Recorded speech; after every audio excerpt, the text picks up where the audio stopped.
तो दोस्तों आज हम फिर से आपके लिए लेकर आए हैं देश दुनिया की तमाम ताजा बड़ी खबरें। सबसे पहली बड़ी खबर में आपको बताएंगे दोस्तों कि पूरी दुनिया पर राज करेगा पाकिस्तान। पाकिस्तान में मिला तेल का दुनिया का सबसे बड़ा भंडार, दुनिया का सबसे बड़ा तेल और गैस निर्यातक देश बनेगा पाकिस्तान। पाकिस्तान की रातों रात बदल गई किस्मत। हरियाणा में विधानसभा चुनाव के बीच बीजेपी को लग गया एक और झटका। पूर्व मंत्री बच्चन सिंह आर्य ने पार्टी से दिया इस्तीफा, बीजेपी के विरोध का किया ऐलान।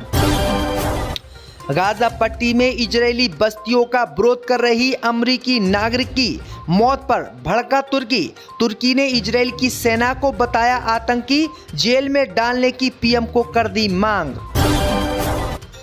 हरियाणा जम्मू कश्मीर विधानसभा चुनाव के बीच केंद्र में गिरेगी मोदी की सरकार, एनडीए में टूट शुरू। जयंत चौधरी की पार्टी ने बीजेपी को धमकाया, कहा विनेश फोगाट के खिलाफ एक शब्द भी बोला तो समर्थन ले लेंगे वापस।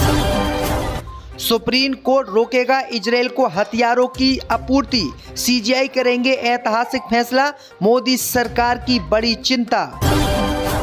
बाबरी मस्जिद की तरह अब ज्ञानव्यापी मस्जिद पर भी मंदिर बनाना चाहते हैं हिंदूवादी संगठन।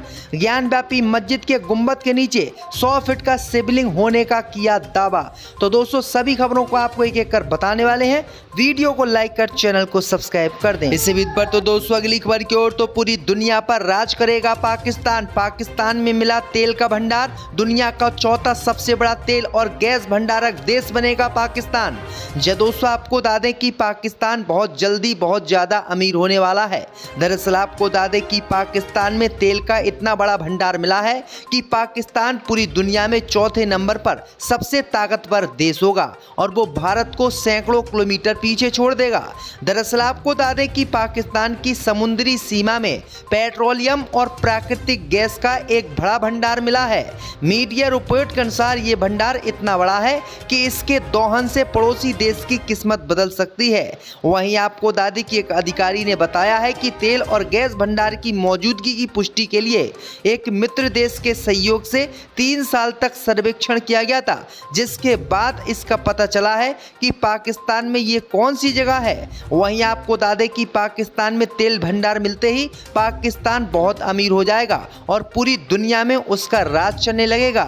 दरअसल आपको बता दें कि इस समय पाकिस्तान की स्थिति बेहद खराब है, लेकिन अब पाकिस्तान बहुत अमीर होने वाला है, जो भारत के लिए सबसे बड़ा झटका माना जा रहा है। इसी बीच पर तो दोस्तों अगली खबर की ओर, तो हरियाणा विधानसभा चुनाव में भाजपा को लगा एक और झटका। पूर्व मंत्री बच्चन सिंह आर्य ने पार्टी से दिया इस्तीफा। दोस्तों आपको बता दें कि हरियाणा में जब से भाजपा ने पहली सूची उम्मीदवारों की जारी की है, तब से बीजेपी में घमासान मचा हुआ है और नेता पार्टी छोड़कर अन्य पार्टियों में जा रहे हैं। अब बीजेपी के लिए एक और बुरी खबर हरियाणा से आ रही है। दरअसल आपको बता दें कि बीजेपी नेता और हरियाणा के पूर्व मंत्री बच्चन सिंह आर्य ने शनिवार को भारतीय जनता पार्टी से इस्तीफा दे दिया। आर्य जिंद के सफीदौन से हैं और वो बीजेपी के विधायक राम कुमार गौतम को विधानसभा का टिकट बीजेपी के द्वारा दिए जाने से नाखुश थे। बीजेपी ने गौतम को सफीदौन सीट से टिकट दिया। उन्होंने पार्टी को त्यागपत्र लिखकर प्राथमिक सदस्यता के साथ साथ प्रदेश कार्य समिति में अपना पद भी छोड़ दिया। 2 दिन पहले भी उन्होंने एक सोशल मीडिया पोस्ट की थी, जिसके जरिए अपनी फैसले की ओर इशारा किया था। दरअसल आपको बता दें कि वो सफीदौन से टिकट चाहते थे, लेकिन सफीदौन से टिकट बीजेपी ने जेजेपी के बागी विधायक को दे दिया। इससे नाराज होकर उन्होंने पार्टी को ही अलविदा कह दिया। इसी बीच पर तो दोस्तों अगली खबर की ओर, तो गाजा पट्टी में इजरायल की सेना के द्वारा मारी गई अमेरिकी नागरिक की मौत पर खौला तुर्की, इजरायल को लगाई फटकार। दोस्तों आपको बता दें कि इजरायल के कब्जे वाले वेस्ट बैंक में इजरायली सेना की गोलाबारी में शुक्रवार को 26 साल की एक तुर्की अमेरिकी महिला की सिर में गोली लगने से मौत हो गई। दोहरी नागरिकता वाली आयसेनूर एगजी नावलस के पास बेटा कस्बे में नई यहूदी बस्ती बनाने के खिलाफ प्रदर्शन में हिस्सा ले रही थी और इसी दौरान इजरायल की सेना ने इन पर गोली चला दी, जिसमें इनकी मौत हो गई, जिस पर अमेरिका ने भी चिंता जाहिर की और नाराजगी जताई। अमेरिका के बाद अब तुर्की भी इजराइल के इस कदम के विरोध में उतर आया है।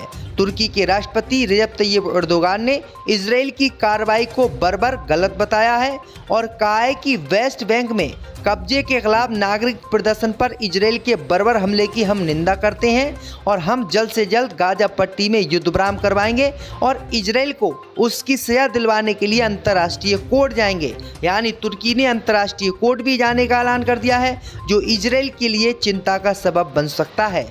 इस बीच पर तो दोस्तों अगली खबर की ओर, तो हरियाणा जम्मू कश्मीर विधानसभा चुनाव के बीच केंद्र में गिरेगी मोदी सरकार, एनडीए में टूट शुरू। जयंत चौधरी बीजेपी से अलग, बोले विनेश के खिलाफ एक शब्द ही बोला तो तोड़ देंगे गठबंधन।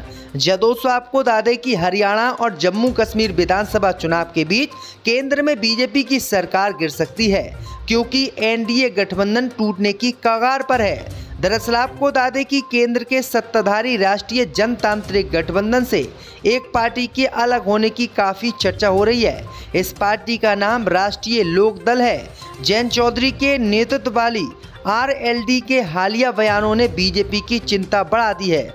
दरअसल आपको बता दें कि आरएलडी के प्रवक्ता रोहित जायसवाल ने पहलवान और अब कांग्रेस नेता विनेश फोगाट को लेकर बीजेपी नेताओं को चेतावनी दी है।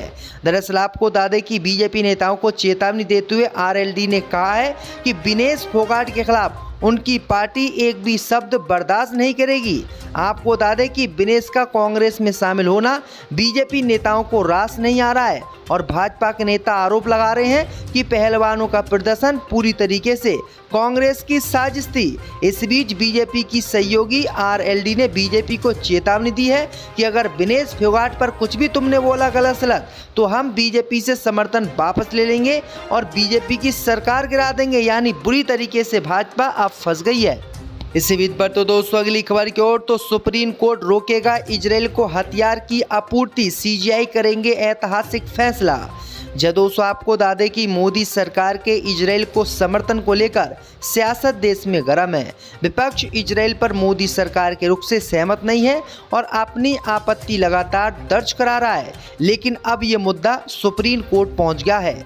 सुप्रीम कोर्ट में इस मामले में एक याचिका भी दाखिल हो गई है। देश के पूर्व राजनयिकों नौकरशाहों ने सुप्रीम कोर्ट में अपील दाखिल करते हुए बड़ी मांग की है।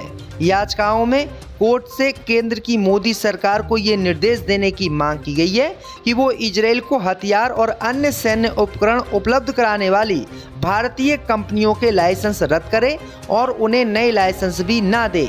याचिकाकर्ताओं ने मांग की है कि गाजा युद्ध के लिए इजराइल को निर्यात किए जा रहे युद्ध सामग्री पर तुरंत रोक लगाने के निर्देश कोर्ट के द्वारा दिए जाएं।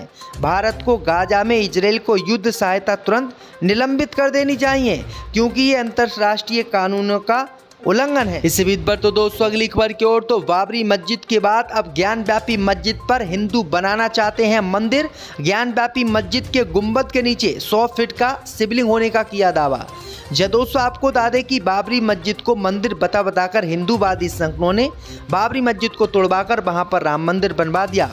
अब भारत की एक और मस्जिद पर हिंदुओं की निगाहें हैं और उसको भी वो मंदिर बताकर तोड़वाकर वहां पर भी मंदिर बनाने की कोशिश कर रहे हैं। ताज़ा मामला ज्ञानव्यापी मस्जिद का है। दरअसल आपको बता दें कि ज्ञानव्यापी मस्जिद के गुंबद के नीचे हिंदूवादी संगठनों ने 100 फीट का शिवलिंग होने का दावा किया है और एएसआई से खुदाई करके इसके सर्वे की मांग की है, लेकिन कोर्ट ने 11 सितंबर को सुनवाई करने की तारीख मुकर्रर की है। हिंदूवादी संगठनों का मानना है कि मंदिर तोड़कर ज्ञानव्यापी मस्जिद बनाई गई थी और इसी मस्जिद के गुंबद के नीचे 100 फीट का शिवलिंग है। इस बीच पर तो दोस्तों अगली खबर की ओर, तो बिहार में पंडित ने अपनी बेटी की लूटी इज्जत, 6 सालों तक करता रहा शोषण। दोस्तों आपको बता दें कि पंडित शब्द बेहद पाक और साफ शब्द होता है। हालांकि हिंदू धर्म में पंडित को बहुत ही मान्यता दी जाती है, मगर अगर कोई इस पाक साफ ओहदे का गलत इस्तेमाल करे तो आप क्या करेंगे? जी हाँ, आज इसी तरह का मामला बिहार से सामने आया है, जहाँ एक पंडित पिता अपनी बेटी की इज्जत लूट रहा है।